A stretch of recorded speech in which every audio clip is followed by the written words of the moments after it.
तो दोस्तों ड्रिल प्रथम सेमेस्टर के आपका विज्ञान का प्रश्न पत्र जो होता है, इसके जितने भी आपके लोकोत्तरीय प्रश्न हैं उन सभी को इस वीडियो के माध्यम से आज हम देखने वाले हैं। जितने आपके प्रीवियस ईयर में पूछे गए हैं, जो कि आपके हर एक एग्जाम के लिए जो है बहुत ज़्यादा इंपॉर्टेंट होने वाले हैं। तो चलिए सबसे पहला लोकोत्तरीय प्रश्न देखते हैं कि हरे पौधे जो होते हैं वो स्वपोषी एवं जंतुओं को परपोषी क्यों कहा जाता है। तो स्वपोषी वो होते हैं जो अपना भोजन स्वयं बना लेते हैं, यानी कि हरे पौधे जो होते हैं वो अपना भोजन जो होता है स्वयं बना लेते हैं, वो इन्हें जो है स्वपोषी कहते हैं, या मतलब ये किसी अन्य चीज़ पर निर्भर नहीं होते हैं। जबकि परपोषित जंतु वो होते हैं जो कि आपके हरे पेड़ पौधों या अन्य जंतुओं पर जो है निर्भर रहते हैं, इन्हें परपोषी कहा जाता है। इसी प्रकार से नेक्स्ट क्वेश्चन है कि जड़त्व का नियम क्या है। तो जड़त्व का नियम जो है आपका गैलीलियो का नियम के नाम से भी जाना जाता है। इसके अनुसार ये होता है कि यदि कोई वस्तु जो है विराम अवस्था में है तो वह विराम अवस्था में ही बनी रहेगी, यदि सरल रेखा में है तो एक समान वेग से चल रही है तो वह उसी प्रकार से चलती रहेगी जब तक कि उस पर कोई बाह्य बल ना लगाया जाए, है ना। जैसे कि आपका कि एक पुस्तक यदि मेज पर रखी है तो तब तक अवस्था में रहेगी उसी वाली जब तक उस पर कोई बाह्य बल ना लगाए। दोस्तों बता दें आपके हमने जो है बहुविकल्पी प्रश्नों के पूरे श्रृंखला को भी कराया है। चैनल पे प्लेलिस्ट बनी हुई है हर सब्जेक्ट की, आप देख सकते हैं जा करके उसको भी। नेक्स्ट क्वेश्चन है कि आसवन से आप क्या समझते हैं। तो आसवन यानी कि किसी विलयन से वाष्पीकरण और संघनन विधि द्वारा शुद्ध एवं शुद्ध द्रव को प्राप्त करने की प्रक्रिया को आसवन कहते हैं, और इस क्रिया में वाष्पीकरण और संघनन दोनों ही क्रियाएं होती हैं। जैसे कि आसवन बराबर हो आपका हो जाएगा वाष्पीकरण प्लस संघनन। इसी प्रकार से नेक्स्ट क्वेश्चन है कि पदार्थ की कौन सी अवस्था है जिसमें पदार्थ का आयतन तो निश्चित होता है परंतु आकृति अनिश्चित होती है। तो ये आपके द्रव जो है इसी को कहेंगे, है ना, क्योंकि द्रव जो होता है जिस बर्तन में आप रखेंगे वो उस चीज़ का आयतन ले लेगा, है ना। तो ये तो आपका हो गया कि जैसे कि दूध की कोई आकृति नहीं होती है, जितने बड़े बर्तन में रखा जाएगा उतनी ही वो आकृति ले लेगा, है ना। इसी प्रकार से नेक्स्ट है कि दोलन गति किसे कहते हैं। तो दोलन गति यानी कि जब कोई वस्तु अपने मध्य स्थित के दोनों ओर गति करती है, यानी कि मध्य स्थित जैसे मान लिया ये है और इसके दोनों ओर इस प्रकार से ये गति कर रही है, तो इसको जो है इस प्रकार की गति को दोलन गति कहा जाता है। जैसे कि झूले में झूलते हुए बच्चे की गति, किसी स्प्रिंग में लटके पिंड से गति और दीवार घड़ी के पेंडुलम की गति आज जो है आपकी दोलन गति होती है। इसी प्रकार से यौगिक किसे कहते हैं ना। तो जल एक यौगिक है, यानी कि दो या दो से अधिक तत्वों से बने हुए जो है पदार्थ को यौगिक कहेंगे। जैसे कि जल आपका है तो वो हाइड्रोजन और ऑक्सीजन से मिलकर के बना हुआ है। नेक्स्ट है मृतोपजीवी किसे कहते हैं, या मृतोपजीवी से आप क्या समझते हैं। तो कुछ पौधे जो होते हैं अपना भोजन स्वयं नहीं बना सकते हैं ना, वे अपना भोजन जो होते हैं मृत एवं सड़े गले पदार्थों से ग्रहण करते हैं, और ऐसे पौधों को मृतोपजीवी कहते हैं। जैसे कि कुकुरमुत्ता आपका हो गया, है ना, ये आपके जो है उदाहरण हो सकते हैं इस प्रकार से। नेक्स्ट है कि गति का तृतीय नियम क्या है, उदाहरण के साथ समझाइए। तो इस नियम के अनुसार जो है आपकी प्रत्येक क्रिया की उसके बराबर परंतु विपरीत दिशा में प्रतिक्रिया होती है। यानी कि इसका मतलब ये होता है कि जब आप किसी भी वस्तु पर मतलब बल लगा रहे हैं तो वो वस्तु जो होती है उल्टा विपरीत दिशा में उतना ही बल बराबर लगा रही होती है। जैसे कि आप अगर ज़मीन पर चल रहे हैं ना, तो आपका जो पैरों का बल है, ठीक है, वो ज़मीन पर उतना ही प्रतिक्रिया के रूप में ज़मीन के द्वारा पैरों पर लगाया जाता है। जैसे कि घोड़ा गाड़ी खींचते समय अपने पिछली टांगों से पृथ्वी को पीछे की ओर दबाता है ना, जिसे प्रतिक्रिया के रूप में पृथ्वी घोड़े पर आगे की ओर बल लगाती है और आगे गाड़ी बढ़ जाती है इस प्रकार से।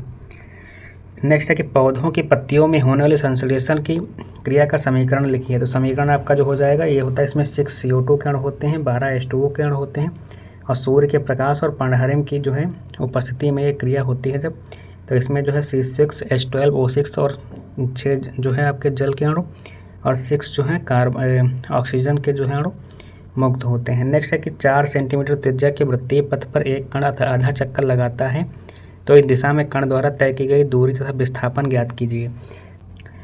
तो 4 सेंटीमीटर त्रिज्या के वृत्त पर जो है ये चक्कर लगा रहा है, तो इसमें जो है वृत्त इस प्रकार से अगर हो गया 4 सेंटीमीटर त्रिज्या है, त्रिज्या आपकी इस तरह से ये हो जाती है ना।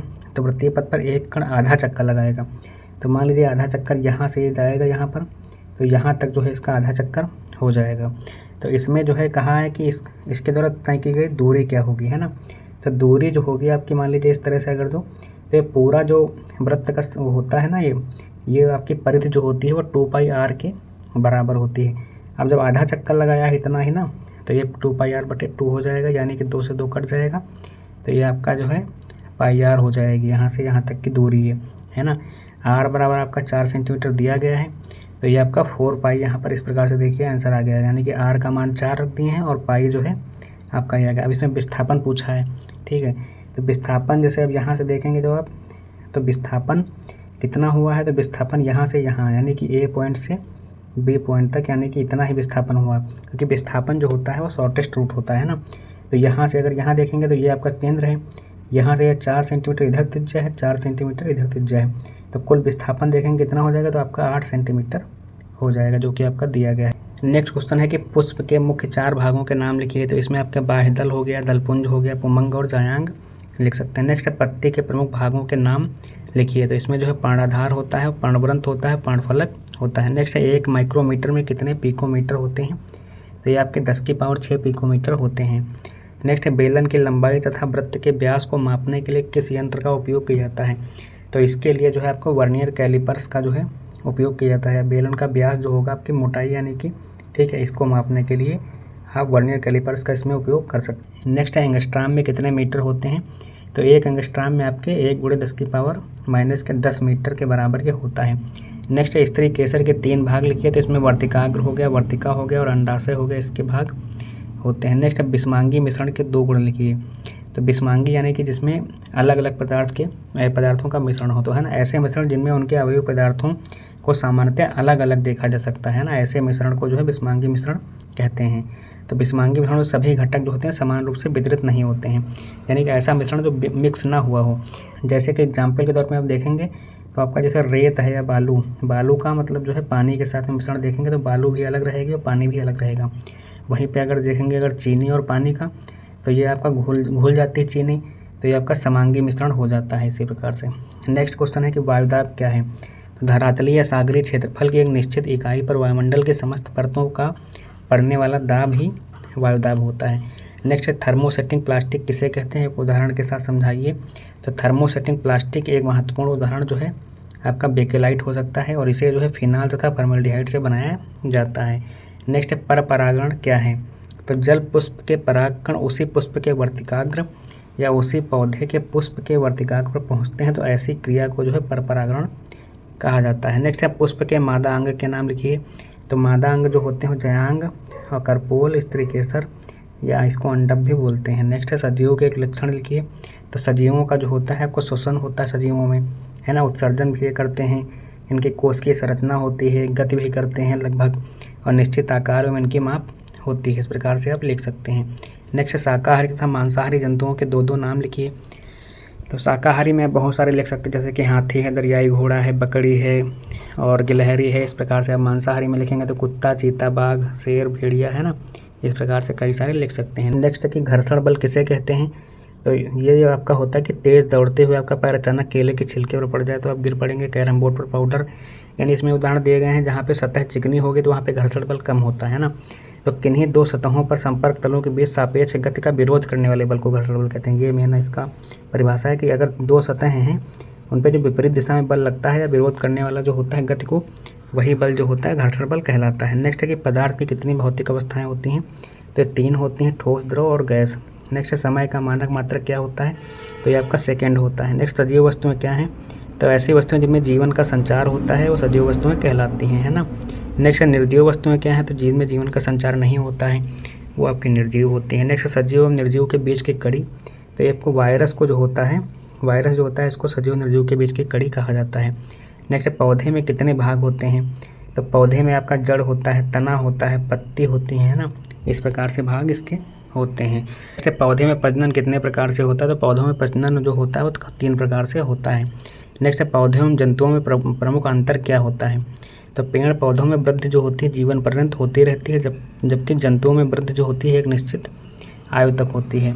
इस प्रकार से कई सारे अंतर होते हैं, आप लिख सकते हैं। नेक्स्ट है पौधे एवं जंतुओं के समानता संबंधी लक्षण बताइए। तो समानता में आपका जो होता है वो समान जीवों को उत्पन्न करने की क्षमता इनमें होती है। नेक्स्ट है पुष्प के कितने भाग होते हैं। तो पुष्प में जो है कुल 4 भाग होते हैं। नेक्स्ट जीवधारियों में अनुकूलन किन कारणों से होता है। तो जीवधारियों में अनुकूलन वातावरण है, भोजन की उपलब्धता के कारण होता है। नेक्स्ट संरचनात्मक अनुकूलन से क्या अभिप्राय है। तो जीवधारी के शरीर की रचना में कुछ ऐसे परिवर्तन हों कि उस जाति को अपने आवास में रहने में अधिक सुविधा हो, उसे संरचनात्मक अनुकूलन कहते हैं। नेक्स्ट क्वेश्चन है कि पौधे में जड़ का क्या उपयोग है। तो जड़ के द्वारा जो है आपके जल और खनिज जो होते हैं, लवण, ये जो है पौधे के सभी भागों में पहुंचाए जाते हैं। नेक्स्ट है प्रकाश संश्लेषण क्या है। तो पौधे में जड़ों के द्वारा भूमि से अवशोषित जल तथा वायुमंडल CO2 लेकर क्लोरोफिल की उपस्थिति में भोजन का निर्माण O2 मुक्त करने की क्रिया को जो है प्रकाश संश्लेषण कहते हैं। नेक्स्ट है परपरागण क्या है? तो जब पुष्प के परागकण उसी पुष्प के वर्तिकाग्र या उसी पौधे के पुष्प के वर्तिकाग्र पर पहुंचते हैं तो ऐसी क्रिया परपरागण कहलाती है। नेक्स्ट है पुष्प के नर अंग का नाम लिखिए, तो ये पुंकेसर होता है। नेक्स्ट है फलों में जल की मात्रा कितनी होती है? तो फलों में जल की मात्रा जो 90% के लगभग होती है। नेक्स्ट पौधे में जड़ का क्या कार्य है? तो भूमि स्थिर जो है तो भूमि के अंदर से जल और खनिज को जो है अवशोषण करके पौधे के अन्य भागों तक पहुंचाना। नेक्स्ट है जलीय पौधों को क्या कहते हैं? तो ये आपके जलोद्भिद इनको कहा जाता है। नेक्स्ट है जलीय जंतुओं को क्या कहते हैं? जलीय जंतु जो होते हैं जलचर कहे जाते हैं। नेक्स्ट है मछली के जल में रहने के लिए कौन से अनुकूलन अंग सहायक होते हैं? तो ये आपके श्वसन अंग जो होते हैं जैसे कि गलफड़े उसके जो होते हैं जो जल में तैरने के लिए इनकी धारा रेखित शरीर जो है बना हुआ होता है, इसके लिए अनुकूलित होते हैं। नेक्स्ट है मूसला जड़ों को कितने भागों में बांटा गया है? तो ये आपकी संकरूप होती हैं और कुंभी रूप होती हैं, तर्क रूप होती हैं, इस प्रकार से बांटा गया है। नेक्स्ट है अपस्थानिक जड़ों में भोजन एकत्रीकरण के कारण क्या परिवर्तन होते हैं? तो भोजन एकत्रीकरण के कारण जो है अपस्थानिक जड़ें कंद में बदल जाती हैं, जैसे कि शकरकंद आपकी हो गई। नेक्स्ट है अमरवेल पौधे का सामान्य परिचय दीजिए। तो अमरवेल परजीवी पौधा है जो अपने चूषक जड़ों के द्वारा आधार पोषक पौधे से लेता है। नेक्स्ट है मूलांकुर से विकसित होने वाली जड़ कौन सी है? तो ये आपकी मूसला जड़ होती है। नेक्स्ट है आर्द्रताग्राही जड़ें क्या हैं? तो ऐसी जड़ें जो हवा में लटककर अपने स्पंजी सिरों द्वारा जल वाष्प अवशोषित करके पौधे की जलापूर्ति करती हैं, आर्द्रताग्राही या वायुमयी जड़ें कहते हैं, जैसे कि आर्किड की जड़ें हो गई है ना। नेक्स्ट श्वसन जड़ें किन पौधों में पाई जाती हैं? तो ये आपके लवणोद्भिद जो पौधे होते हैं उनमें पाई जाती हैं। नेक्स्ट है पत्तियाँ भोजन का निर्माण किस प्रकार करती हैं? तो पत्तियाँ सूर्य के प्रकाश में भोजन का निर्माण करती हैं। नेक्स्ट पौधे का हमारे जीवन में क्या महत्व है? तो पौधे श्वसन क्रिया के अंतर्गत हमें ऑक्सीजन प्रदान करते हैं, इस प्रकार से आप लिख सकते हैं महत्व। नेक्स्ट 5 पुष्पी तथा पुष्पी पौधों के नाम लिखिए। तो पुष्पी पौधे यानी कि जिसमें जो है पुष्प आते हैं, जैसे कि आम हो गया, नीम हो गया, अमरूद हो गया, सरसों हो गया, बरगद हो गया। और अपुष्पी पौधे जिनमें पुष्प नहीं आते, जैसे कि बैक्टीरिया हैं, कवक हैं, शैवाल हैं, मांस है, फर्न है, इस प्रकार से आप लिख सकते हैं। नेक्स्ट है 2 कवक के नाम। तो कवक में आपका कुकुरमुत्ता होता है और राइजोपस होता है। नेक्स्ट आपका किन्हीं 3 पौधों के नाम लिखिए जिनमें जड़ तना पत्ती नहीं पाई जाती है। तो जड़ तना पत्ती जो है आपकी बैक्टीरिया में, कुकुरमुत्ता में और स्पाइरोगायरा में नहीं पाई जाती है। नेक्स्ट है शाक, झाड़ी तथा वृक्षों के 5 उदाहरण लिखिए। तो शाक का उदाहरण आपका सरसों है, गेहूँ है, मूली है, तुलसी है, सूर्यमुखी। झाड़ी में चमेली, गुलाब, नींबू, करौंदा, गुड़हल। इसी प्रकार से वृक्ष के अंतर्गत ताड़, आम, नारियल, नीम, चीड़ है ना, ये आप लिख सकते हैं। नेक्स्ट है किन्हीं 2 बहुवर्षीय पौधों के नाम लिखिए। तो बहुवर्षीय पौधे आपके नीम और पीपल होते हैं, या बरगद भी लिख सकते हैं। नेक्स्ट है नर तथा मादा युग्मों को मिलाने की विधि क्या कहलाती है? तो यह विधि जो होती है निषेचन कहलाती है। नेक्स्ट है बीजों का प्रकीर्णन किसकी सहायता से होता है? तो बीजों का प्रकीर्णन जो होता है जल द्वारा होता है और वायु द्वारा, स्फुटन द्वारा और जंतु द्वारा, पक्षियों द्वारा और मनुष्यों द्वारा भी होता है। नेक्स्ट है पत्तियों का रंग हरा क्यों होता है? तो ये आपका क्लोरोफिल के कारण होता है। नेक्स्ट है लंबाई का SI मात्रक। तो लंबाई का मीटर होता है। नेक्स्ट है 12 इंच कितने फुट के बराबर होता है? तो 12 इंच जो होता है वो 1 फुट के बराबर होता है। 1 गज में कितने फुट होते हैं? तो 1 गज में जो है आपके 3 फुट होते हैं, या फिर 91.44 सेंटीमीटर के बराबर होता है। नेक्स्ट शरीर का ताप किस ताप मापी से? तो थर्मामीटर से मापते हैं। नेक्स्ट स्वस्थ मनुष्य के शरीर का ताप कितने डिग्री सेल्सियस होता है? तो ये आपका 37 डिग्री सेल्सियस के बराबर होता है। नेक्स्ट माप के मानक मात्रक होना क्यों आवश्यक है? तो ये हमारे दैनिक जीवन में अनेक वस्तुओं की लंबाई, चौड़ाई, क्षेत्रफल, आयतन, तौल आदि का सही ज्ञान के लिए जो है आवश्यक होते हैं। नेक्स्ट है लंबाई मापने में मीटर से छोटी तथा बड़ी किन इकाइयों का प्रयोग होता है? तो लंबाई मापने के लिए मीटर से छोटी अगर देखेंगे तो आपके सेंटीमीटर हो गए है ना, डेसीमीटर 100वां भाग जैसे 1000वें भाग में प्रयोग करी जाती है। इसी प्रकार से लंबाई में जो है बड़ी मापने में मीटर के बाद जो है आपका 10 गुना इसका आ जाएगा, 100 गुना, 1000 गुना, इस प्रकार से मात्रक यूज होते हैं। नेक्स्ट खेत का क्षेत्रफल प्राय किस मात्रक में मापते हैं? तो ये आपका डेसिमल में नापते हैं, या फिर एकड़ में, या फिर हेक्टेयर में मापा जाता है, या देसी भाषा में देखेंगे तो बीघा में मापते हैं इसको। नेक्स्ट है कि किसी घन में लंबाई, चौड़ाई तथा ऊंचाई सदैव कैसी होती है? तो घन जो होता है दोस्तों उसमें लंबाई, चौड़ाई जो होती है वो सब बराबर होती हैं, इस प्रकार से। नेक्स्ट है आयतन किसे कहते हैं? तो आयतन जो है किसी वस्तु के द्वारा घेरे गए स्थान को उस वस्तु का आयतन कहते हैं। नेक्स्ट है MKS पद्धति में मूल इकाई क्या है? तो लंबाई, द्रव्यमान और समय जो है होती हैं। नेक्स्ट है गति के कितने प्रकार हैं? तो गति जो होती है रेखीय गति होती है, घूर्णन होती है, वृत्तीय गति होती है, दोलनगत होती है, इस प्रकार से आप लिख सकते हैं। नेक्स्ट द्रव्यमान का मात्रक तो 1 किलोग्राम होता है। मानव शरीर का तापमान 37 डिग्री सेल्सियस होता है। और गति किसे कहते हैं, तो गति जो है किसी वस्तु उसके भाग की स्थिति में आए परिवर्तन को गति कहते हैं। नेक्स्ट गति का प्रथम नियम, तो इसके अनुसार यदि कोई वस्तु विराम अवस्था में है तो विराम अवस्था में बनी रहेगी, यदि वह सरल रेखा में है तो समान वेग से चलती रहेगी जब तक कि उस पर कोई बाह्य बल न लगाया जाए, है ना। इसे ही जड़त्व का नियम भी कहते हैं। नेक्स्ट है घूर्णन गति किसे कहते हैं, तो जब वस्तु अपने एक अक्ष के चारों ओर घूमती है तो इसे जो है घूर्णन गति कहते हैं। नेक्स्ट है वृत्तीय गति किसे कहते हैं, तो ये वृत्तीय गति जो होती है वृत्ताकार पथ पर जब कोई गति कर रहा होता है कोई, तो इसे वृत्तीय गति कहा जाता है।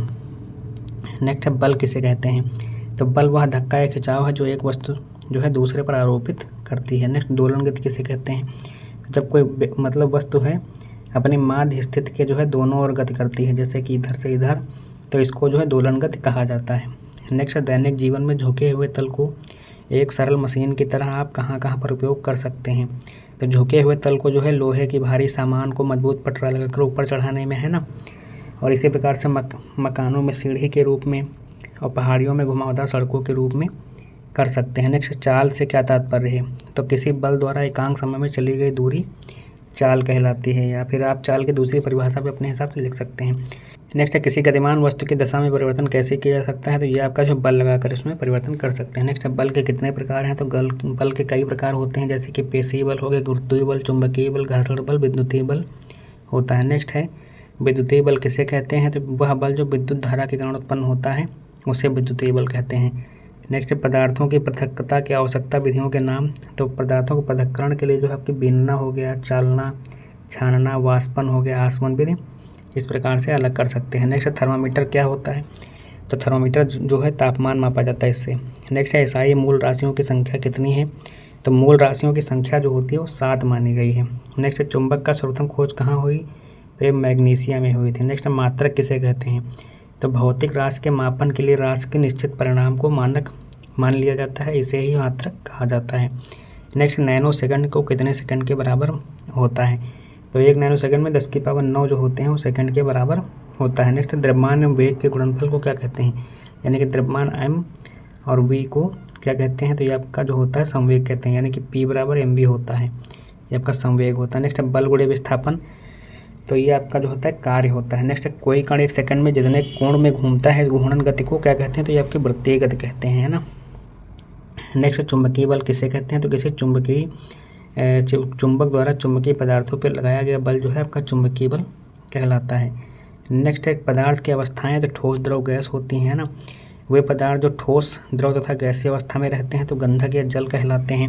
नेक्स्ट पदार्थ की वह अवस्था जिसमें अंतराण्विक अवकाश सबसे अधिक होता है, तो गैसीय पदार्थ में जो है सबसे अधिक होता है, गैस कण जो होते हैं सबसे दूर दूर होते हैं। नेक्स्ट पृथक्करण किसे कहते हैं, तो किसी मिश्रण में विलेय तथा अविलेय पदार्थों को अलग करने को पृथक्करण कहते हैं। नेक्स्ट विलायक किसे कहते हैं, तो जब पदार्थ किसी द्रव में घुलता है तो उस पदार्थ को जो है विलेय कहते हैं तथा द्रव को विलायक कहा जाता है। नेक्स्ट यौगिक क्या है, तो 2 या 2 से अधिक तत्वों के परमाणु के निश्चित अनुपात के मिलने से यौगिक बनता है। नेक्स्ट है पृथक्करण की कोई 2 विधियाँ बताइए, तो आपका भाप आसवन विधि हो गई, प्रभाजी आसवन विधि होती है। नेक्स्ट मिश्रण किसे कहते हैं, तो ऐसे पदार्थ जिनमें 2 या 2 से अधिक यौगिक अथवा तत्व दोनों अनिश्चित अनुपात में सम्मिलित रहते हैं मिश्रण कहलाते हैं। नेक्स्ट चीनी के शरबत में लकड़ी के कोयले के कुछ टुकड़े मिल गए हैं, इन्हें आप कैसे पृथक करेंगे, तो ये छान कर आप आराम से अलग कर सकते हैं। नेक्स्ट द्रव्यमान किसे कहते हैं, तो किसी वस्तु में पदार्थ का जितना परिमाण यानी कि मात्रा होती है वह उस वस्तु का द्रव्यमान कहलाता है। नेक्स्ट है मीटरी पद्धति किसे कहते हैं, तो जो है आपकी फ्रांसीसियों ने मापन की एक मानक प्रणाली की रचना की जिसे मीटरी पद्धति कहते हैं। नेक्स्ट है कुछ भौतिक जो है राशियों के नाम, तो आपकी लंबाई, द्रव्यमान, क्षेत्रफल, समय आदि लिख सकते हैं। नेक्स्ट समय का मानक मात्रक क्या है, सेकंड होता है। आयतन का घन मीटर होता है।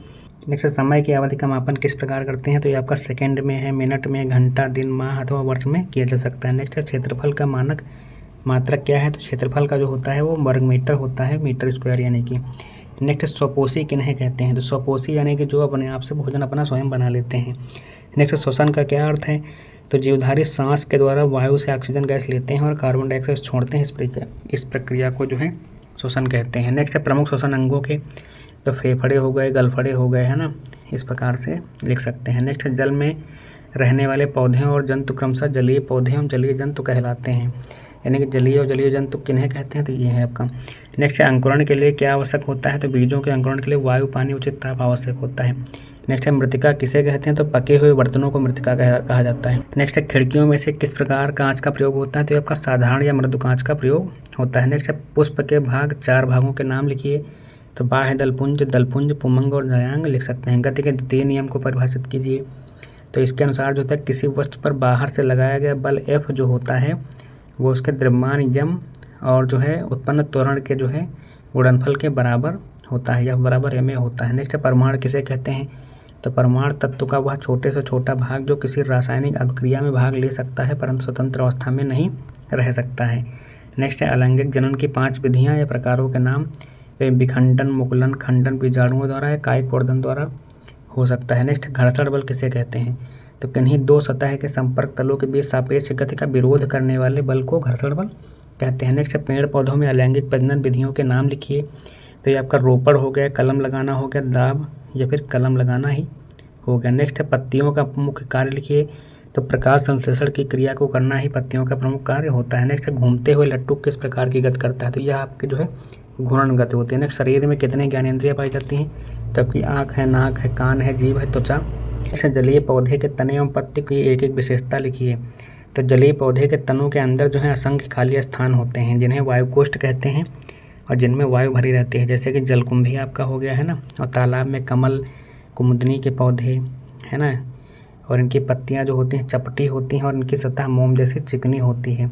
इसमें पत्तियां गीली नहीं होती जिसकी वजह से है ना, और चपटे होने के कारण या पानी की सतह पर तैरती रहती हैं और जिससे सूर्य के प्रकाश में भोजन का निर्माण संभव हो पाता है। नेक्स्ट है वृत्तीय गति व घूर्णन गति में एक उदाहरण लिखिए, तो वृत्तीय गति में आपका हो गया लट्टू का फिरना है ना, और घूर्णन गति में जो है आपका सूर्य के चारों ओर पृथ्वी की ओर से गति करना वृत्तीय गति का उदाहरण होता है।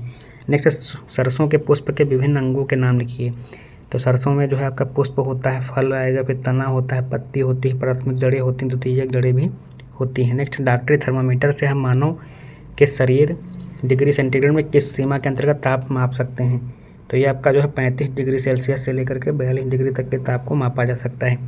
नेक्स्ट है पेड़ पौधे में अलैंगिक प्रजनन की विधियों के नाम लिखिए, तो ये आपके विखंडन, मुकुलन, खंडन बीजाणुओं द्वारा और कायिक प्रवर्धन द्वारा किया जा सकता है।